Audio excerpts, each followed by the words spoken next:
That's not our theme music. Just wanted to give you a taste of somebody else's. I'm as mad as hell, and I'm not going to take this anymore. That's going to come into play later on in the show. Can't wait. Just FYI. Just FYI. Here's the fun part. Unless somebody's watching the live stream, they're not going to get that. They're not going to get it. Nope. Never going to get it. Never going to get it. Never going to get it. Which every girlfriend of mine said to me. Hey, everybody. Welcome into another episode of the WTH podcast. My name is Nate.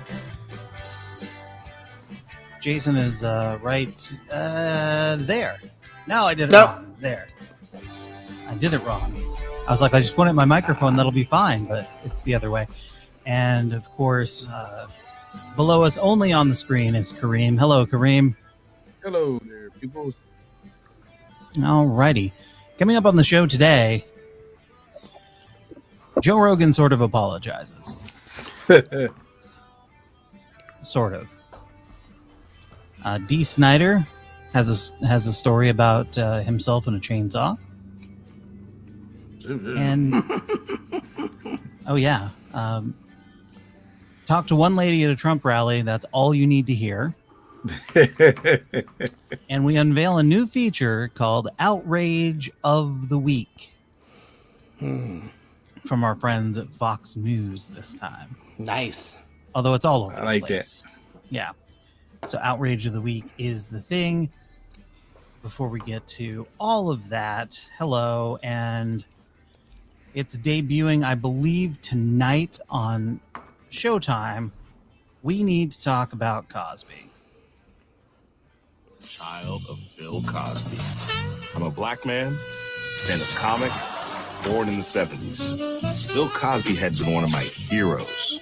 The African American community is divided on this. So I feel like I can point to more people who understand what I'm trying to do here and are sort of walking with me on this path than the people who are the defenders. Currently, I feel like the support has been on my side, even if it's a little bit like, I don't know if I can watch this, but I appreciate what you're doing here. And so the level to which Cosby is inside of many of us, specifically black people around my age and a little older, it's just phrasing so in our cultural DNA that even if we believe the women, it's hard to, you can't really just divorce yourself from the feelings that Bill Cosby gave you when you were throughout your life. The conversation is so divisive, and usually the loudest members of the conversation are the Bill Cosby defenders, and you just sort of, and the rest of us don't talk because we don't want to get in a shouting match with Bill Cosby defenders. So it was about like creating a space for people who are like, I'm really conflicted about this. That maybe I came to believing this women, maybe I believed these women from the very first accuser. Maybe it took me until the 60th.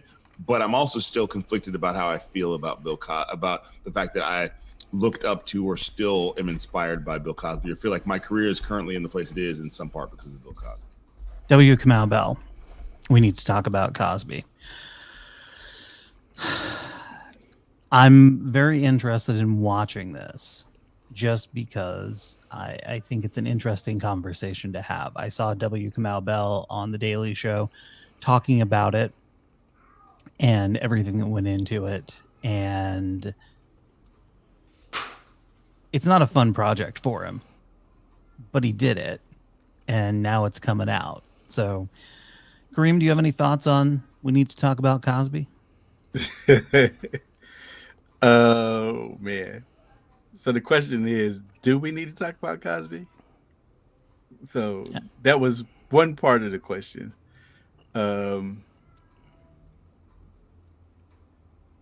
I don't know. I mean, as conflicted as he is in having the conversation, because he's somebody I know, and Kamau is somebody I know and kind of looked up to as a comic.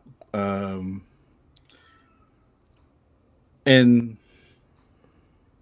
it's the Cosby conversation is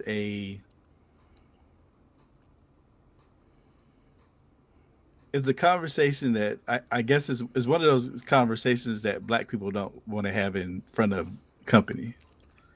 Well, company's coming. Company being white people. Yeah. So the other part of that is most white people don't get what Cosby meant to the community, and they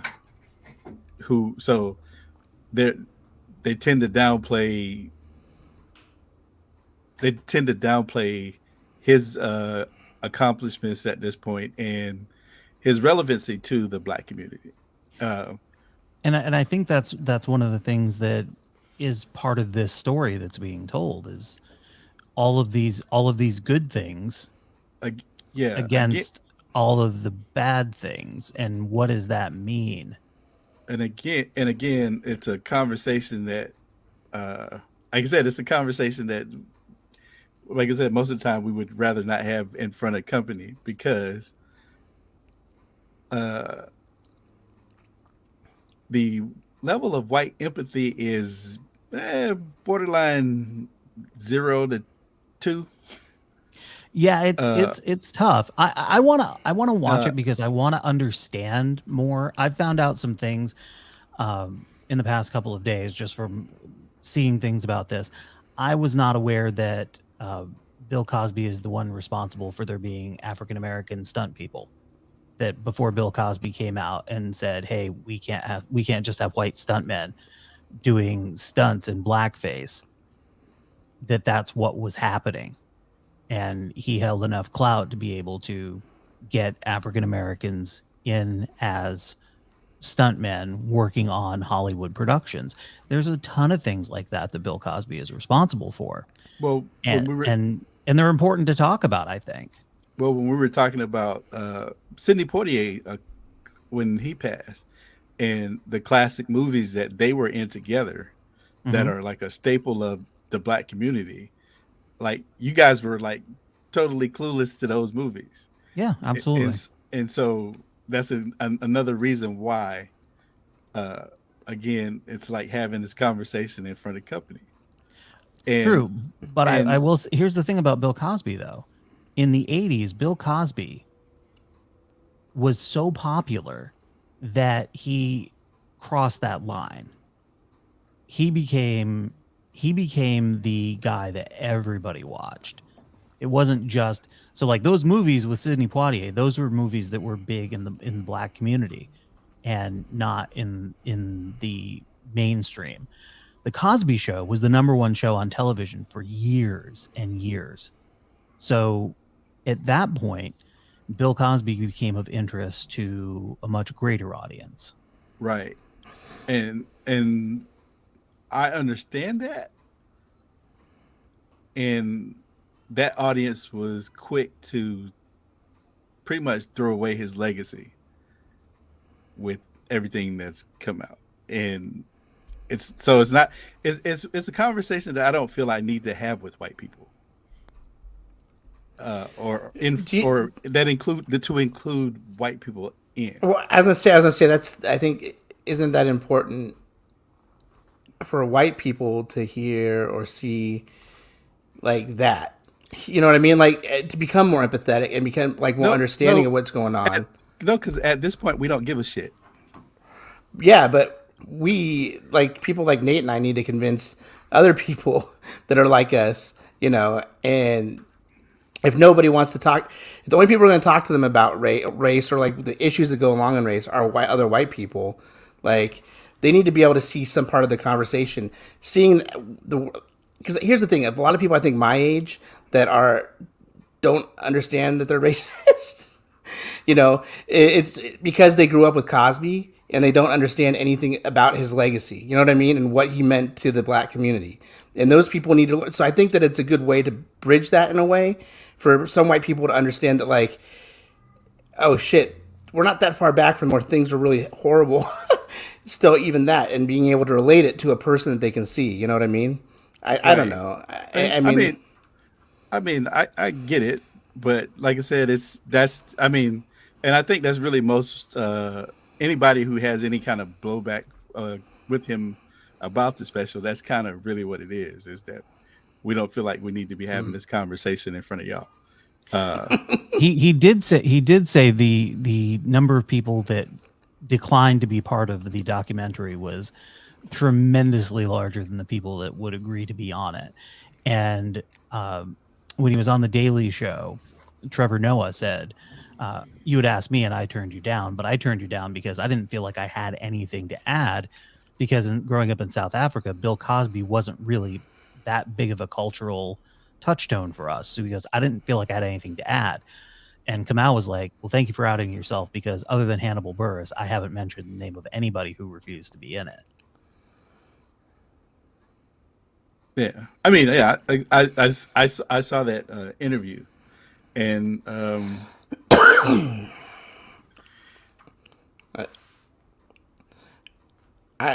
I grew up with Cosby. I mean, aside from the the Cosby Show, which was a staple like that we watched every week. But I listened to his albums like starting when I was 2 years old. Like my grandfather, while they're partying, getting drunk and high in the other room, they'd have me in the other room with headphones on, playing tapes of Bill Cosby. I mean, the Chicken Heart, the 8 New York, like that. And then like the tipping his toe into the, okay, little alligator, you know, not gonna, little snake, not gonna just take a little bite off my toe. You know what I mean? Like all those like memories. So I knew him before even the Cosby Show. And as a comedian, I get it. I don't get it. I grew up watching Fat Albert and the Cosby Kids. Oh yeah, see, also a staple in the morning. Yeah, that was long before the Cosby Show. And again, part of the conversation is, can you separate the art from the artist when the artist has done something terrible? And the point that Kamau made was on the interview was, we do it all the time. And that's true and especially for things that happened longer ago. More recently, not as much. And that same thing happened with Michael Jackson. There's a bunch of people who are like, well, I'm not listening to any Michael Jackson music anymore because of what we found out or what we allegedly found out. So I don't know. I think it's probably going to be an important work. It's going to be an interesting watch. I think Kamau is somebody who is not only smart enough but tactful enough to pull this off. I guess we'll see. Yeah. When it all comes together, because in the hands of somebody less skillful and less intelligent, I think you would run the risk of having a real disaster. I think it was important. He also said this is a conversation, like, not for people like me, and also, you know, I mean, like he said that very like astutely at the beginning. He's like, this is a conversation, a thing that men of this age, black men, you know. So I also, when I saw that, actually, because I saw the preview for it earlier today on Hulu, because I have Showtime through Hulu, and I thought, I was like, is this something that I need to watch? You know what I mean? You know what I mean? Like what Kareem was saying in a way. Like, is this something that is a conversation that's for me to watch and hear and listen to? So I wasn't even sure if I'd watch it or not at this point. I think it's a conversation. I think it's a conversation to watch and listen. Is it a conversation for you and I, Jason, to interject our opinion on? Probably not. Just to our just each other in our whites only chat. You're right. whitiesonly.com. Now, from things Kareem doesn't want to talk about, let's ask you, Kareem, what do you want to talk about? Go to Jason first. Jason, what do you want to talk about? So one of the things I got for Christmas was a vaporizer for marijuana. Shocking. And when you're done vaporizing flower, it is just like brown, looking like probably like old weed, like some dirt. You vaporizing marijuana, or are you making crack? What you doing, man? Vaporize. You said flower. Well, because that's what the the weed looks. The weed is the flower. Anyhow. Oh, okay. You know, like the nose. Yeah, you got it. So you're left with a bunch of the stuff. Already vaped bud. There's a whole subreddit devoted to things to do with your AVB, as they call it, because there's still THC in it. It's been activated because it's been warmed to a hot enough temperature to where if you ingest it, it will get you high. But it's just funny reading comments. Like people are like, "Yo, bro, if you're that like somebody's like, should I just eat like a tablespoon of it, and then some peanut butter, some fat?" And so he's like, "If this is how hard you need to like work at getting high, then you might have other issues to think about." But it's because it's nothing but stoners in the group. And like something like, "Oh yeah, I make I'll sprinkle it on like use it as seasoning in pasta sauce and other things. There's things you can use it for, like that." And so just it's funny when they're just tearing down guys that are just like, bro, you have some issues. You just want to eat a tablespoon of some like crumbs. So Jason gets high and surfs subreddits. No, No, that's exactly what you just said. You vaporize marijuana and you're surfing subreddits. Well, not at the same time necessarily. Mm-hmm. Okay. It's hard to hold the phone and the vaporizer in your hands at the same time. You know what I mean? Well, I mean, you can alternate. True. I mean, there's that. I mean, you probably would have thought of that if you weren't so high. Son of a bitch.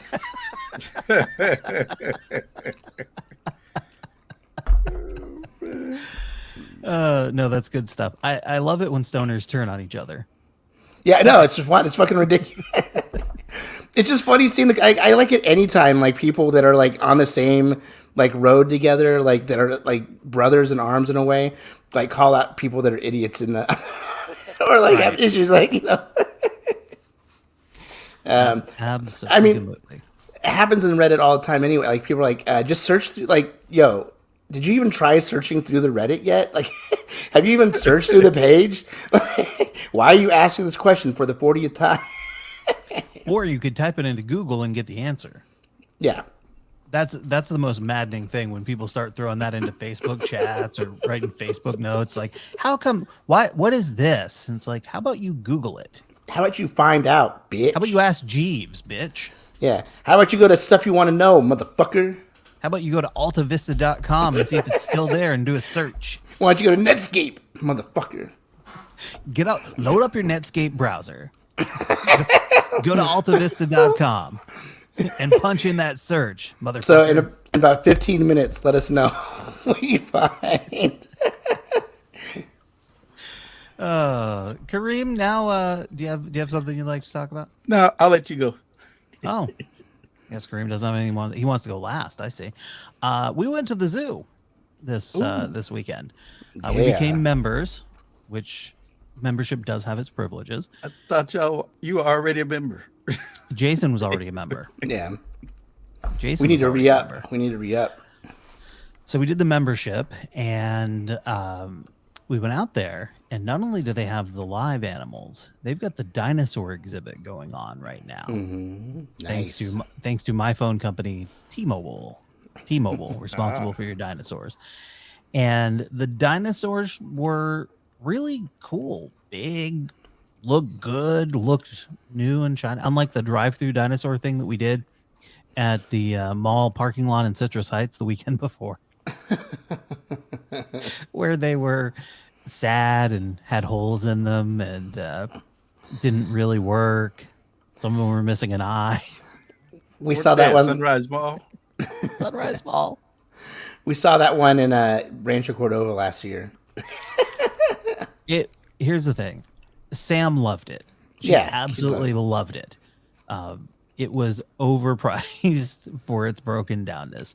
Yeah. But the Sacramento Zoo made up for it because all of their dinosaurs were included in the price of admission. Yes. So that was a freaking delight to be able to do that. And we got up early. We went as soon as the zoo opened at 9 a.m. and got in and out in about an hour or so. Yeah. I mean, that was the beginning and end of it. Sam did her first ever amusement park ride. We did the merry-go-round, had her on the lion. Yep. She had the death grip. She had fears nothing. She was running up to the dinosaurs, like running up, looking for a way to get into the enclosure. No fear there, but but the lion merry-go-round was frightening for her.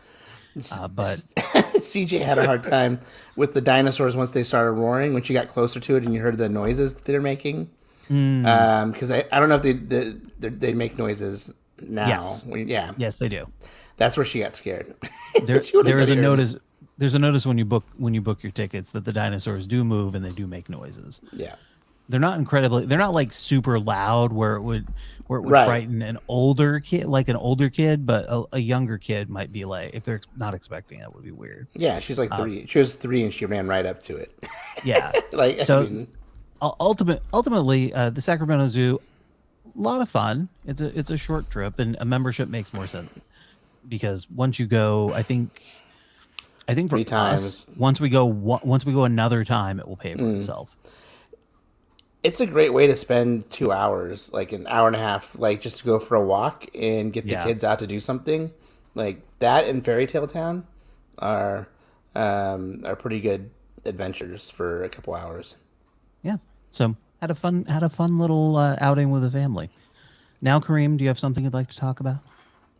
We are at the almost end of another football season, and another round of mediocre white guys are getting coaching jobs.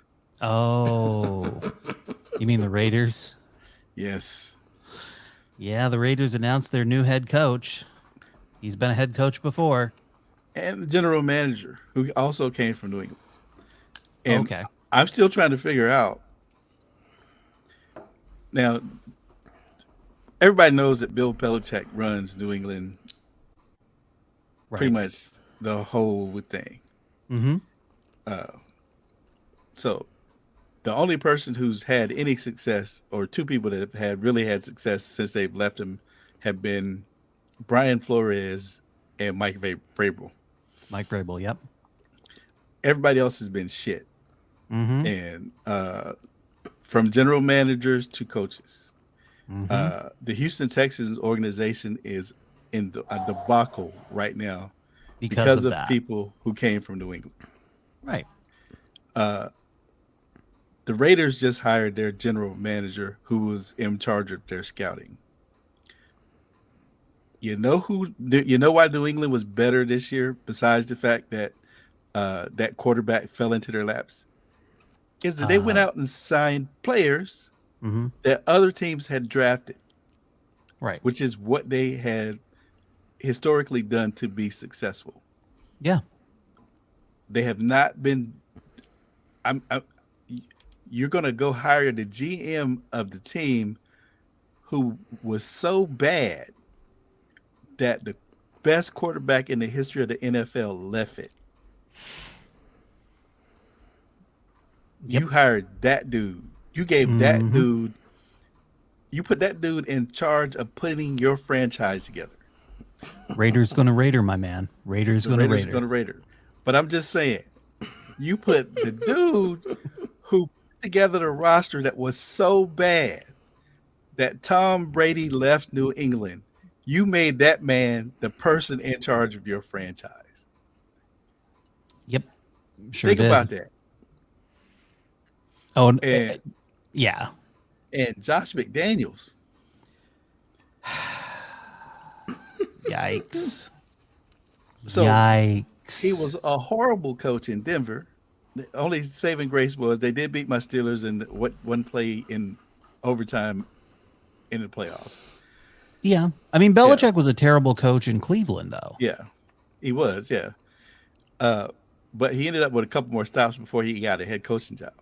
And then what he did to Indianapolis 2 seasons ago, where he got a job and then he backed out of the job. Right. There's no black coach who could do that and get another job. No. Josh McDaniels has been touched in a weird way. Yeah. They're like, oh, Josh McDaniels is an offensive genius. He's not. No, He isn't. The We've offense learned isn't. this. Their offense isn't great. Tom Brady was great at executing their offense, but their offense itself was never really great. They had Randy Moss when Brady put up the big numbers, and that was pretty much Randy Moss running past everybody. And they always would throw a trick play in when they couldn't get anything else done. And that's pretty much was the offense, and a quick white guy across the middle. Mm-hmm. It was a good mix of players. It was a good mix of players. Yeah, but they were generally somebody else's players. Yeah, offense and defense. Their offensive line coach is the best coach that they ever had. So the Raiders just put those two people in charge of their franchise. Well, I don't expect the Raiders to be very good anymore. I mean, they weren't that great. They made the playoffs this year, barely. Right. And they had an interim coach that the players really played for. Yeah. And the players that guy, no. And the players were like said goodbye to him, didn't say shit about Josh McDaniel. Right. That should tell you everything. Mm-hmm. So that's that. And not to mention the Bucks have 3 black people on their staff: offensive coordinator, defensive coordinator, special team coordinator. Mm-hmm. No jobs. The 49ers, who just lost yesterday, black defensive coordinator and special teams coach. Mm-hmm. And they got a pretty good defense. They had a pretty good defense. He had interviews, but we'll see if he gets a job. Yeah. Eric Bieniemy, again, no job. I'm like, why are the Raiders hiring someone the day after the championship games? Why? Yeah. That made no sense to me. I mean, it does because it's the Raiders and they're stupid. Yeah. So I'll say that Minnesota and the Minnesota Vikings hired a black GM, and there was somebody else that hired a black GM.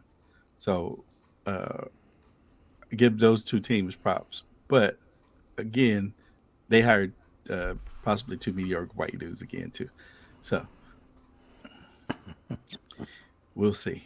Well, we'll see the Raiders be mediocre is what we'll see. Yeah. And then I think there are 4 or 5 more coaching vacancies left. So we'll see what happens with those. That's true. We will. You mentioned the playoffs. I'm going to start with the AFC. Joe Burrow is demand. That's all I'm going to say. I will add this though. When overtime came around and Patrick Mahomes did his little mimicking of putting on the Superman cape, I was like, fuck you, dude. And then he went out. By the way, the arrogance and stupidity of the Chiefs, and I saw this when it happened. You might have noticed this too, Kareem. At the end of the first half, they were up. They were driving. There was almost no time left. Instead of kicking a field goal and taking the 3 points, they decided they were going to try to score a touchdown multiple times, and they ended up coming away with no points. And we had a game that went into overtime. Had they just kicked a chip shot field goal at the end of the first half, they win that game. They're in the Super Bowl again. Yep. But they didn't. And this is what I said going into that game. I said if the Chiefs put them away in the first half, they're in the Super Bowl. But if they give the Bengals any sign of life going into the third quarter, the Bengals are going to win the game. That was the window, that stop. They went into the locker room on that stop, feeling high as a kite. And it was the dumbest thing. Yeah. It was dumb football. It was, and I know they were trying to just put a spike through their heart, but they didn't need to. It was a dumb football. And then Eli Apple, I'm going to say this. Eli Apple, he sent a tweet to the Cheetah after the game. Eli Apple, you've been on 10 teams and you've only been in the league 5 years. He's like the town pump. You made one tackle that you should have made. And if you didn't make that tackle, they should have cut you at halftime, because that's how far that play was strung out by the defensive lineman. So if you did not make that tackle, they should have cut you at halftime. Don't get on Twitter talking shit when this is the only play that you've made in your whole entire fucking career. You made a tackle one time in your career that affected a game. Sit your stupid ass down and thank the rest of your teammates for getting you to the Super Bowl, because that's the only way you would have ever gotten there. But Joe Burrow, the man. And Joe Burrow is the man. That dude, unbelievable. Yes. Unbelievable. It's one of those things where I watch that guy play, and I watch his teammates and the effect that he has on them. I'm like, that guy's a fucking winner. Yeah. If he doesn't end up getting too injured to play, he is going to be fucking amazing for a long time. Yes, and if their offensive line plays like it did against, they played better yesterday. No sacks. Yeah, but if they play like they played against Tennessee, Joe Burrow is going out on a stretcher. Yeah, he's going to be done inside of 4 years. The other game, good game. The Rams are a better team. That's really a fact of life. But the Niners have had their number, and they could have had them yesterday. There's been a lot of talk about Jimmy Garoppolo. Jimmy Garoppolo, whose hand is busted up really bad, like right here between his thumb and his finger on his throwing hand. So we don't know how badly that impacts his ability to throw the ball. But we do know that Jaquiski Tartt can't catch. No, he cannot. And he cannot catch. But as pissed as I was when he dropped that interception that could have made all of the difference in the world, I was heartened because everybody has a time when they don't make the play. This dude didn't have to come out. They didn't have reporters in the locker room. He didn't have to come out. But he did, and this is what he said.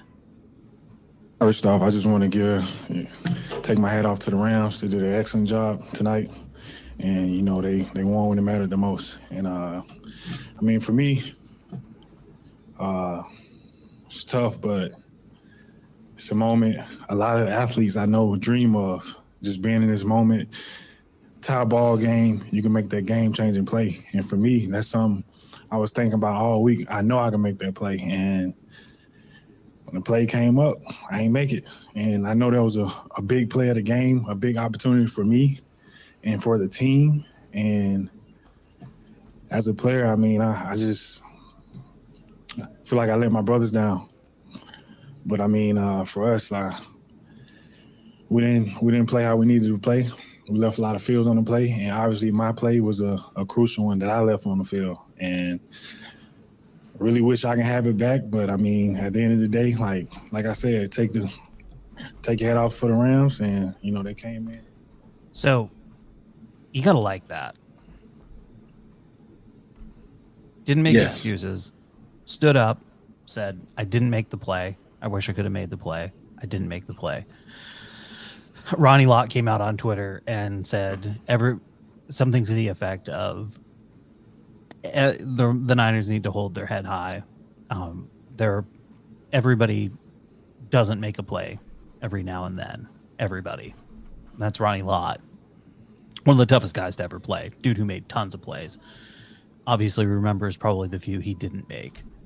But that dude broke his finger torn off in play. Right? Yeah, dude was something. So all right, moving on. But this is what I wanted to say this about the Rams. Sure. The Rams took the Patriots way and took it to a whole new level because their team is bought and paid for. Bought and paid for. Their coach, he has a good scheme, but they're not coaching shit. They got the number one. They bought the number one corner from Jacksonville. Aaron Donald is Aaron Donald. They did draft him. They did draft him, but shit, a blind man could have drafted him and didn't know shit about football, and he would have been who he is. Stafford, number one pick that came from Detroit. OBJ, another top receiver that came from that Cleveland just dropped into their laps. Yeah, mid-season. Yeah, Cleveland just went, you know what? We'll release him. Didn't even get anything back. Yeah, Brown's gonna Brown. Exactly. Don't forget Von Miller. Don't forget Von Miller. Von Miller. So the Rams are going to LA and pay for it, or try to buy it. So I'm rooting for the Bengals. I can't not vote. I can't not root for Joe Burrow. Yes. Sorry. I'm a Steelers fan, and I'm rooting for the Bengals. By the way, if I'm the Steelers, I'm on the phone with the 49ers saying, what would you take for Jimmy G? What would you take for Jimmy G? That conversation is happening. Actually, I want Mitchell Trubisky. Really? Yeah. Okay. I would want. Here's the thing: if it's me and I'm the Steelers, I would prefer Jimmy Garoppolo. One, dude is tough. Two, dude wins games. He has a proven track record. You draft a quarterback that needs some development time. You have them sit for however long they need to, and you've got a competent quarterback. You're still going to go back to the playoffs. You're still going to be competitive. Unless your goal is to, and this doesn't feel like the Steelers' way of doing things at all, unless your goal is to go, you know what, we're going to win 2 games next year and we're going to get our high draft pick. Yeah, no, that's not the Steeler way at all. Exactly. So that's my thought on the process. Yeah, the Steelers every year is the playoffs. Yeah. This past week, the controversy over Joe Rogan and COVID misinformation hit a whole new level as Neil Young announced that it was either him or Joe Rogan. And of course, Spotify has spent a ton of money on Joe Rogan. They're paying Joe Rogan to be on Spotify. That's the difference between, someone asked, well, Candace Owens is on Apple Podcasts. Why shouldn't we pull stuff from Apple Music? Because Apple isn't paying Candace Owens for her podcast any more than they're paying us for our podcast. Spotify is paying Joe Rogan. So Neil Young announced $100 million. $100 million. Speaking of bought and paid for mediocre white guys. He's got a ton of listeners, though. Yeah. So the Neil Young says, okay, fine, pull my music. And they're like, okay. And then a bunch of people were making smart ass comments like, oh, big deal. My grandparents don't know how to use Spotify anyway. Ha ha ha ha ha ha ha. Spotify lost, what was it, $2 billion in stock value? Yeah. And they're still losing people. And they're still losing. So Neil Young pulled his music. Joni Mitchell announced that her music was coming down. Nils Lofgren announced that his was going down. By the way, check out the band Cake. Check out their Twitter feed. I haven't seen an announcement that their music is coming off Spotify, but they are shit talking Spotify. Brene Brown, who is a researcher, she is off Spotify. So all of these things have happened. Yes. Yeah. And then people were pointing out the fact that Spotify pays their musicians the least amount of money for their streams, and they can afford to pay this fucker $100 million. Yeah. Mm-hmm. Yeah, absolutely. But Joe Rogan came out, and I saw the headline that was Joe Rogan apologizes, or Joe Rogan makes a statement. I heard both of those things. Not really an apology, and I'm going to play it here, little bits of it, and I'm going to stop it when Joe Rogan says something that's bullshit. So get ready for some stops. I wanted to make a video to address some of the controversy that's been going on over the past few days. And first of all, to say thank you to everyone that sent love and support. I truly, truly appreciate it. And it's been very nice to hear from you. I wanted to make this video, first of all, because I think there's a lot of people that have a distorted perception of what I do, maybe based on sound bites or based on headlines of articles. Based on things I've said. Based on things I've said multiple times into a microphone, people have this distorted image. You said them, we heard them. That are disparaging. The podcast has been accused of spreading dangerous misinformation. No, you have. The podcast hasn't been accused of anything. You have. It's your podcast. It's you. You have been. specifically about 2 episodes, a little bit about some other ones, but specifically about 2. One. No, it's been about a little bunch bit of about them. some other ones, but specifically about 2. Uh-huh. One with Dr. Peter McCullough and one with Dr. Robert Malone. Dr. Peter McCullough is a cardiologist, and he is the most published physician in his. Peter McCullough is a cardiologist, and he is the most published physician in his field. So what? So what? Published where? Yeah. He's the most published. With what? History. Dr. Robert Malone owns 9 patents on the creation of mRNA vaccine technology and is at least partially responsible for the creation of the technology that led to mRNA vaccines. Okay, I don't know if that's true or not. Maybe it is. Yeah. Both these people are very highly credentialed, very intelligent, very accomplished people, and they have an opinion that's different from the mainstream narrative. I wanted to hear what their opinion is. Okay. I had them on, and because of that, those episodes in particular, those episodes were labeled as being dangerous. They had dangerous misinformation in them. The problem I have with the term misinformation, especially today, is that many of the things that we thought of as misinformation just a short while ago are now accepted as fact. Okay, here's where he's going to go into a whole raft of bullshit. Get ready. Like, for instance, 8 months ago, if you said, if you get vaccinated, you can still catch COVID, and you 8 months ago, if you said, if you get vaccinated, you can still catch COVID and you can still spread COVID, you would be removed from social. You can still catch COVID and you can still spread COVID. You would be removed from social media. They would. No, you wouldn't have, because the efficacy rate of these vaccines has been known to be about 90%. So yes, we've known from the beginning that if you're vaccinated, yes, you can get COVID. It's far less likely, and yes, you can spread COVID. That's not any. That's complete bullshit. Ban you from certain platforms. Now that's accepted as fact. If you said, I don't think cloth masks work, you would be banned from social media. Now that's openly and repeatedly stated on CNN. It's not. What they've said is cloth masks are not as effective as surgical masks, as N95 masks and other masks. Cloth masks are better than no masks, and that's what was been said from the beginning. No one encouraged you to go out and get all of those because there was a supply chain issue and healthcare providers were having a problem getting the PPE. Also, the new variant, Omicron, is what is not necessarily adhering to, it's way more spreadable. So, I mean, that's the number one reason that's changed. It changed. Like, that's the fucking thing. Like, these other people, these other things he's talking about so far are things that,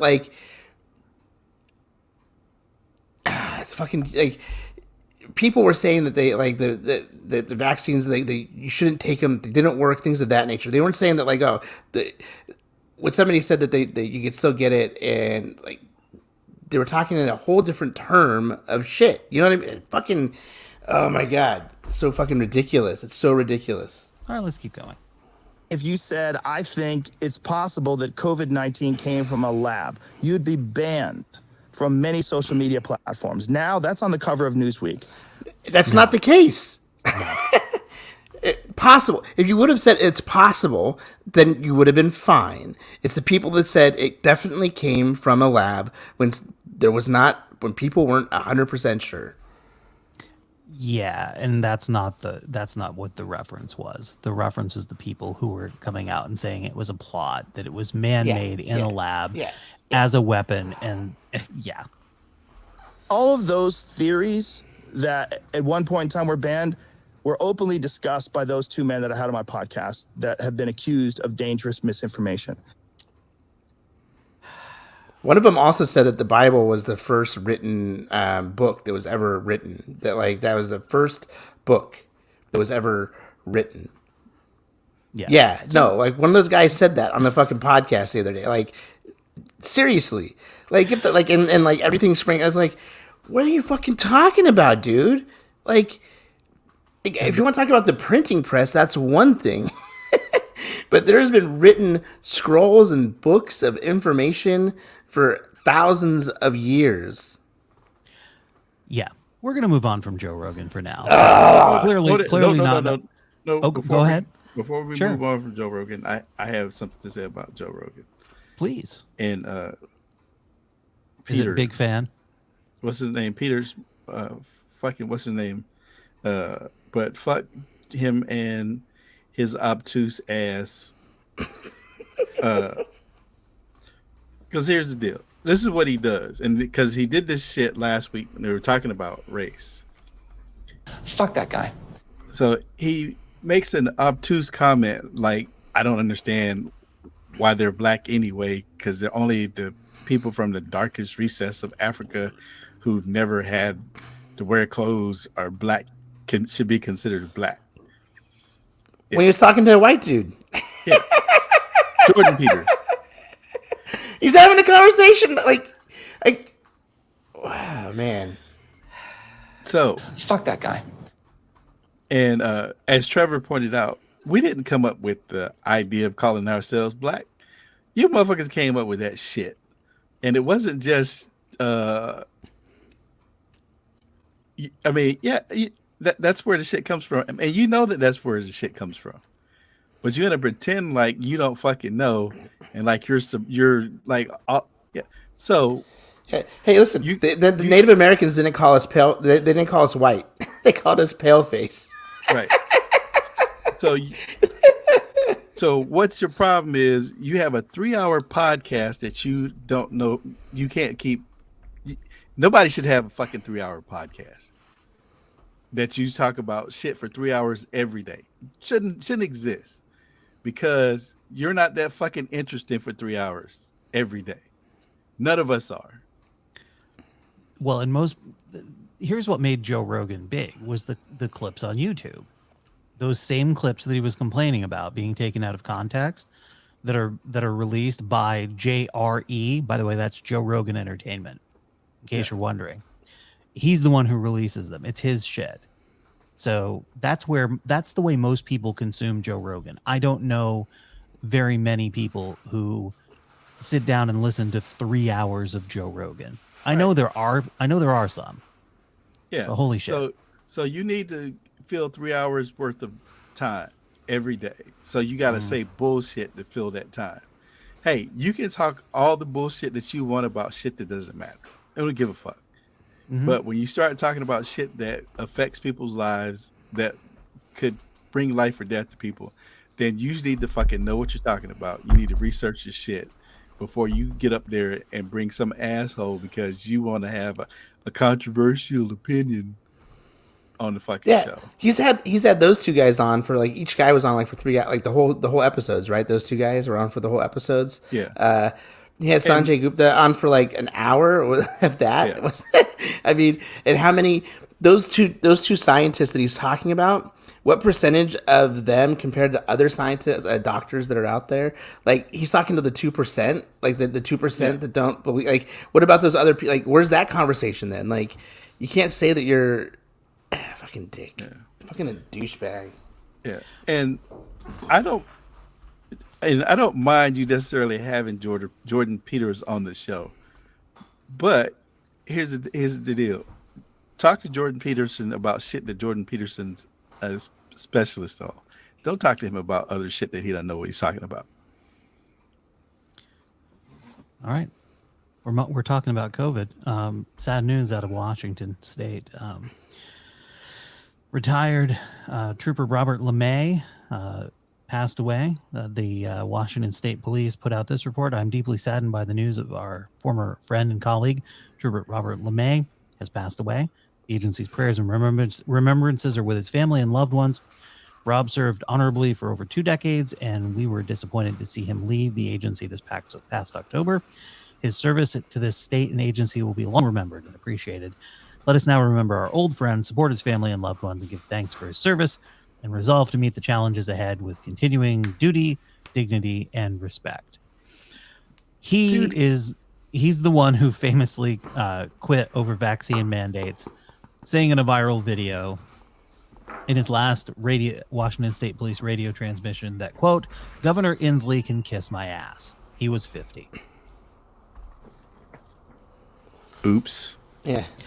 Play stupid games, win stupid prizes. Isn't that what they say? That's one. I prefer fuck around and find out. Yeah. That falls into that category. We have some news of 2 nurses on Long Island. By the way, Long Island, terrible place. They were caught selling fake vaccine cards. They made over $1.5 million doing it. One of those nurses is married to an NYPD officer. Guess who their biggest clients were? The NYPD? I'm willing to bet that they sort of played into that. All right, moving on to let's get off of COVID. I've had enough COVID. I'm done with COVID for this episode. Hashtag okay, Barry. Hashtag done with COVID. Let's move on to D. Snyder. He admits he once chased 2 fans with a chainsaw. Oh man. He tweeted. He actually tweeted out the article saying, "You say that like it's a bad thing."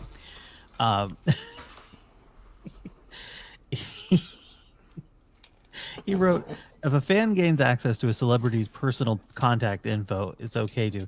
He said, "For those interested, I'm totally accepting of a fan's rights to approach me on the street, and I'm usually very gracious. But there was this one time, a couple of kids climbed over my fence, and I chased them off the property with a chainsaw."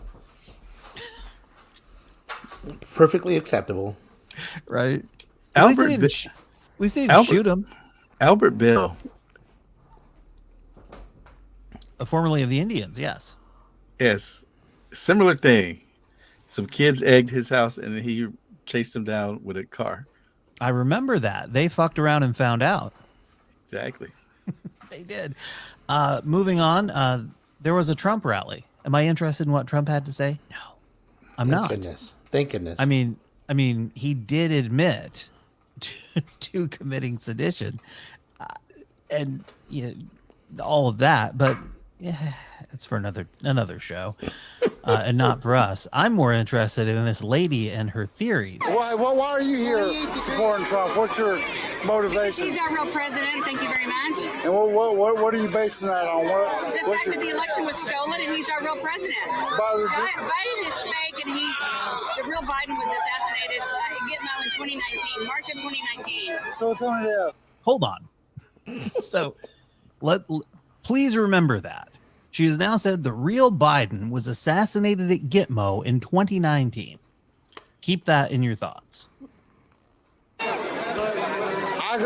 I agree with you with the part that there's no way those Dominion machines, they've already been proven all over the world was crooked, the Dominion machines. But Trump's having 40, 50, 60,000 people at his rallies before the presidency or for the election. And Biden has 50 people, and that includes the people there for security and the media all together. And he supposedly got more votes than Obama. Correct. So how do you explain that? Because let me explain it real quick.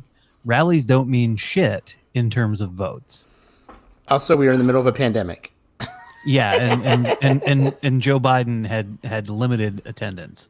So yeah, there was that, but American people know who our really president is. We're fighting for America, and we are going to save this country and the world. And people know that Biden is a pedophile, and they don't want to go see him because they know he's a pedophile. You talking about Creepy Joe? Creepy Joe's a pedophile. Did you know that he had an island? His family has an island near Epstein, like 8 miles away. I didn't know His that. family, it's called Water Island. Yeah, his whole family are. So he has like a kind of like a little Neverland, kind of like Michael Jackson. No, Michael Jackson was saving the children. They destroyed his reputation. Right. Michael Jackson, I thought for years he was on the bad side. He's not. He was saving the children. And when he plays at the inauguration, when Michael Jackson comes and plays for us, people are going to realize that it's all been a complete sham. I think so. Oh my God. He in Neverland, he had that big Q, saving the children. Trump helped him escape. That was part of He helped John F. Kennedy Jr. escape. He helped Princess Diana escape. part of the. You just watch it. They're all going to come out at the inauguration. At the ball of the Oh my God. inauguration. all these people have way too much. Like all these people, like way took too seriously Atlas Shrugged. Like this is straight up like plot of Atlas Shrugged. Like who is John? Who is what's the guy's name in that? Oh God. I don't know. I don't read Ayn Rand. I read her before I understood necessarily. Sure, as a child, you were perusing Ayn Rand. You and Paul Ryan. See, I didn't get the objectivism part of it. I got the more of like the idea of like not being like it's okay to be selfish in some things. You know what I mean? That's what you took away? Yeah, that's what I did take away, that like you should have a whole government based on like, you know, reserving like only your stuff. You know, I don't know. John Galt, who's John Galt? Like it's straight up John Galt taking up all of the most like creative, rich, artistic, you know, captains of industry to a place that you can't see up in the mountains, where the streets are paved with gold, and they all create and have art, and each one works hard and earns their keep. Do you think they pass out peyote at these things? They had something. Or these people just don't realize that they're being like. They don't realize they're being conned and they're being played. Like I mean, straight up, what they're talking about is the plot of a book that these people look up to, or they say they do. Like it's straight like, oh yeah, nope, he saved Michael Jackson, he got them out. He saved them, Michael Jackson, he saved John F. Kennedy Jr. Like they're just saying, like anybody that's died or disappeared from what? Okay, one of them was a car accident, the other one crashed a plane into the ocean, and the third one OD'd on propofol. Well, because they're out to get him. They knew it. The lizard people. Come on, bro. Keep up, bro. Come on, man. You're white like me. You know these things. I can't even. I can't. Not even I'm not white. You know about the Illuminati. Come on, bro. Yeah. You know what I know? I'm as mad as hell, and I'm not going to take this anymore. It's time for the outrage of the week from Fox News. This week, they're very angry, including Candace Owens, very angry that Minnie Mouse is swapping her iconic red dress for a pantsuit. A pantsuit. Now, if you get into the details, it's the Minnie Mouse at Euro Disney to celebrate the whatever anniversary of Disneyland Paris, and it's a limited time only thing, and it was designed by Stella McCartney. But sure, we've lumped that in. They lumped that in with the M&Ms, so Fox News put that together with the M&Ms not being sexy anymore, and had that as a lower third with pictures of Hillary Clinton in a pantsuit. The most hilarious part of the outrage was Candace Owens outraged at Minnie Mouse wearing a pantsuit while she was on Fox News wearing what, Kareem? A pantsuit. A fucking pantsuit.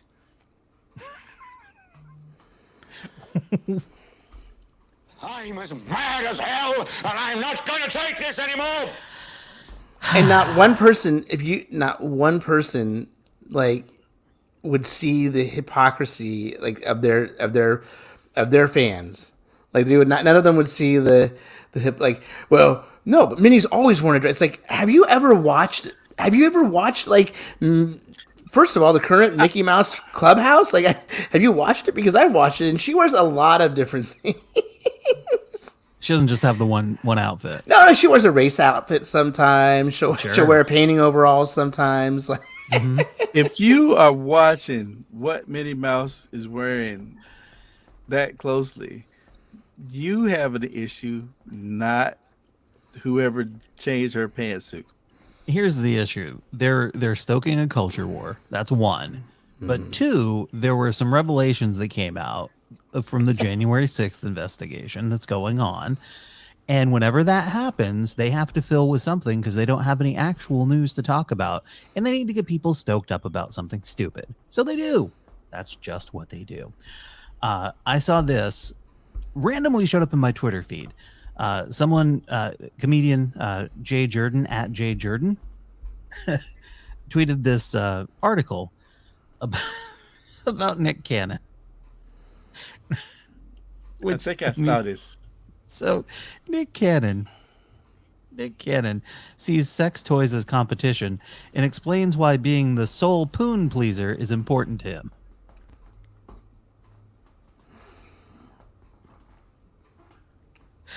Oh, Nick Cannon.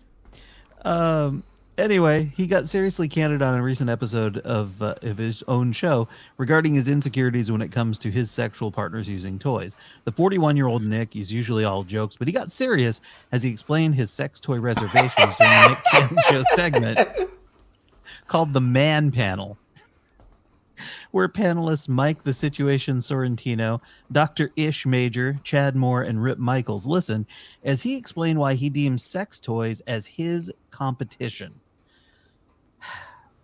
For Nick, it appears as he likes to do the pleasing himself to boost his ego, leaving little room for an inanimate object to do the satisfying. He says, you know what? I'm going to be honest with this. If a woman wants to bring a toy to bed, I see that as competition. Just me personally. I'm a pleaser. And if I'm not the one pleasing, then I don't need another object in the room because I'm trying to be as sensual and as connected as possible. That, to me, is a distraction.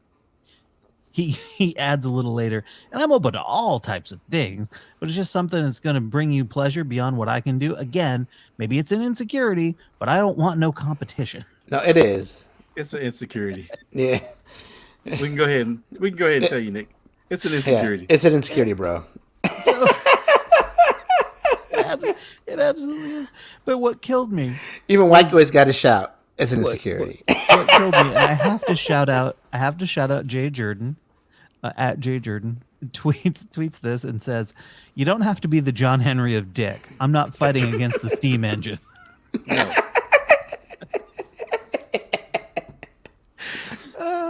I've been laughing for 4 days about the John Henry of Dick. Because that is the perfect fucking pull for that. He needs to learn how to pull out. God damn. Yeah, seriously. He had another baby on the way. I think we've all figured out what his problem really is. Yeah.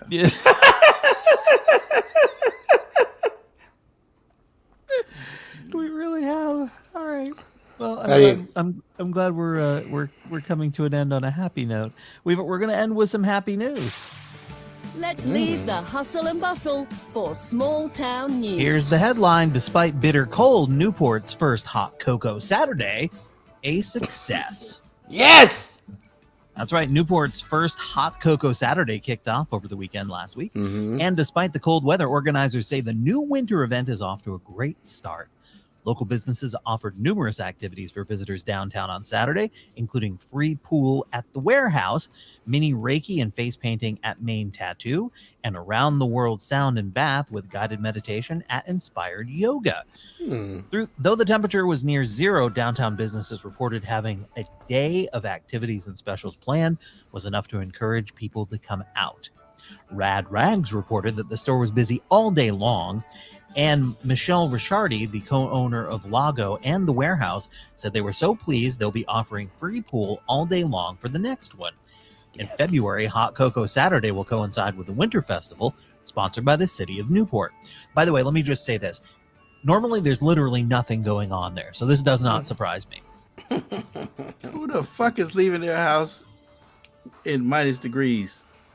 Oh, well, that's just winter in Vermont, Kareem. Yeah, no. Everybody, you know who's leaving their house then? Everybody, because you got to. You go start your car, you scrape the windshield, you let it warm up, you go out. Oh, by the way, there'll be sledding and snow tunnels at Prouty Beach and ice and snow sculpture contests and broomball and shootouts at the hockey rink. Kingdom Games will be running the winter swim at the docks at the East Side Restaurant, with 135 participants coming from around the world to participate in events held in a 25-meter pool cut in the ice on Lake Memphremagog. That's right, Kareem. They cut a pool in the ice on the lake. Okay, so I saw a video online last week of a white woman in Russia who decided that she was going to go jump in the water. And that shit took her ass away. Like they cut a hole in the ice, and she jumped in and was whooshed away. So, be careful what you fuck around and find out. Well, organizers say what makes this so fun is the way everybody is stepping up to make Newport come alive again with events like these. Now, it's happy news. It's exciting. It's nice because literally there's usually nothing going on there. So having something to do is amazing when you live in a place like that, as I did. When you grow up in a place like that and it's like, what's going on? Nothing. That'd be like the highlight of the winter, possibly. Like aside from Christmas, like to have something like that once a month during winter is amazing. It's amazing. But I mean, it's definitely besides get people pregnant. Well, and drunk. And drunk it's gonna be outside, so most people are gonna be really buttoned up and.